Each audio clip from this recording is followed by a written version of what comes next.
Have you ever delivered something to a client and you thought that the product that you had made was perfect? It was beautiful, it was flawless, and you leave there, they're excited, you leave there, but about 2 or 3 hours later, you get that text from them that says, hey, I love the thing, I love the table, I love the product, but it looks like you missed a spot, or it looks like something is wrong, or something wasn't done right. Well, if you've been woodworking for any amount of time at all, you know that this happens. So today, I wanna give you 3 steps to implementing a strong quality control process inside of your woodworking business so that you ultimately make more money, have happier customers, and don't ever have to go back and fix anything that you screwed up.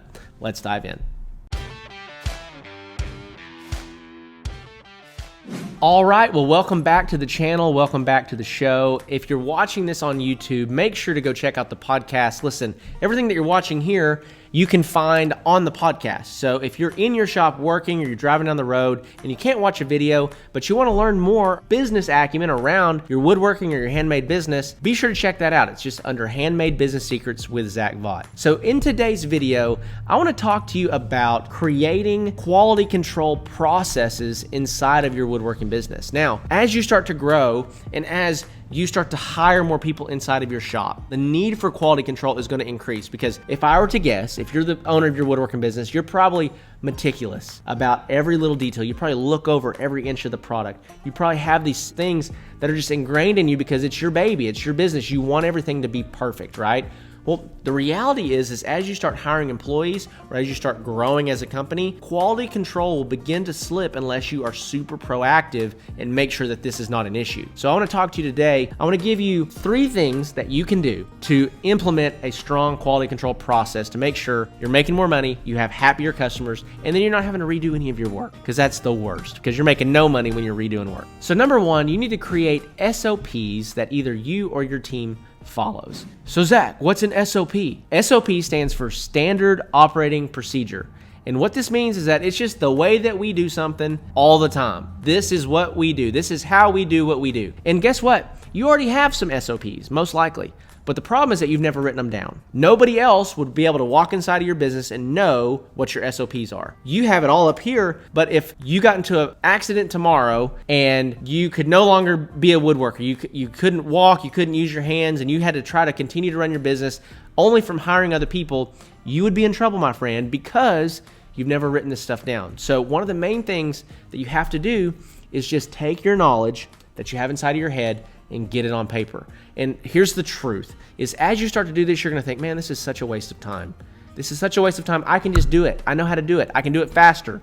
I'll just train them. I'm not gonna write all this stuff down. I'm not gonna do all that. It feels like a waste of time. However, what that piece of paper does, or the video, you can record a video of how you do something. What that stuff does is it replaces the need for you later down the road. Imagine with me for just a moment that you had videos of how you do everything inside of your business. You've got a video on how you build it. You got a video on how you apply finish to it. You got a video on how you sell. You got a video on everything that you do inside of your business. And then you start to scale your sales. You start marketing and advertising, and you start getting sales inside of your business.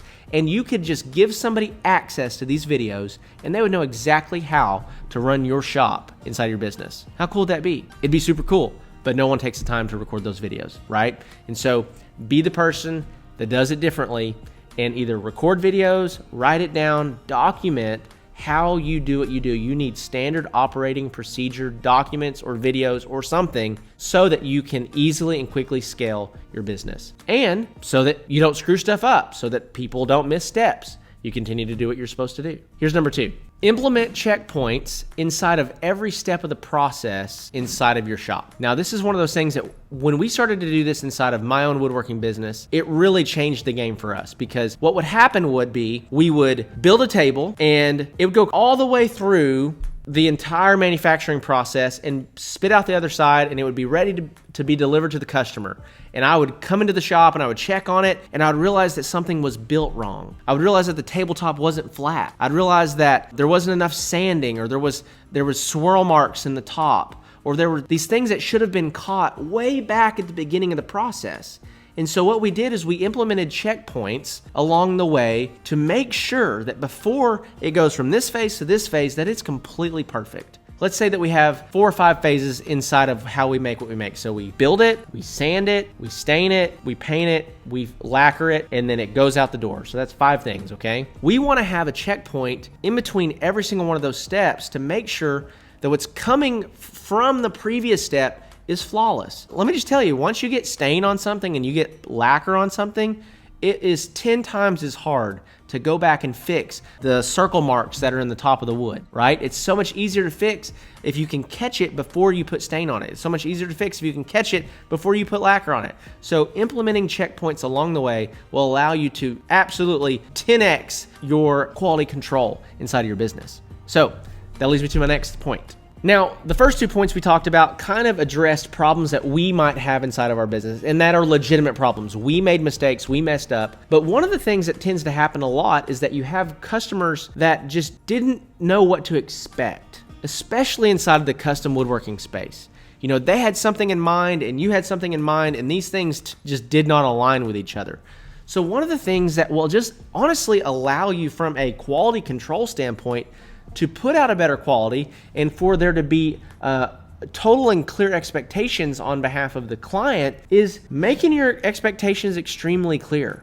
So one of the documents that we have on our website that has allowed us to do that is called our cosmetic standards page. On our cosmetic standards page, we basically explain what you can expect when you order a piece of furniture from us. You can expect that it's not going to be perfect. It is handmade here in Texas, right? And so there are going to be knots in the wood. This is real wood. This is not something that we're importing from Vietnam. There's going to be knots in the wood. There's going to be small imperfections, and that's to be celebrated, not discouraged, not to be frowned upon, not to be critiqued, but it's to be celebrated. And if it cannot be celebrated, then you shouldn't buy from us. And so this sets really clear expectations. We're going to do the best we can to give you the highest quality product in the world, but just know that we are dealing with real wood. We're dealing with wood that expands and contracts. We're dealing with wood that moves. We're dealing with wood that may have slight imperfections in the product. And you can build a business where you don't want to have any of these imperfections, where you don't want to have knots in the product. You don't want to have any problems whatsoever. But the reality is it's probably just not realistic. We wanted to make sure that we were extremely clear with our clients up front that, hey, this is what you're signing up for as you put a deposit down to order a piece of furniture from us.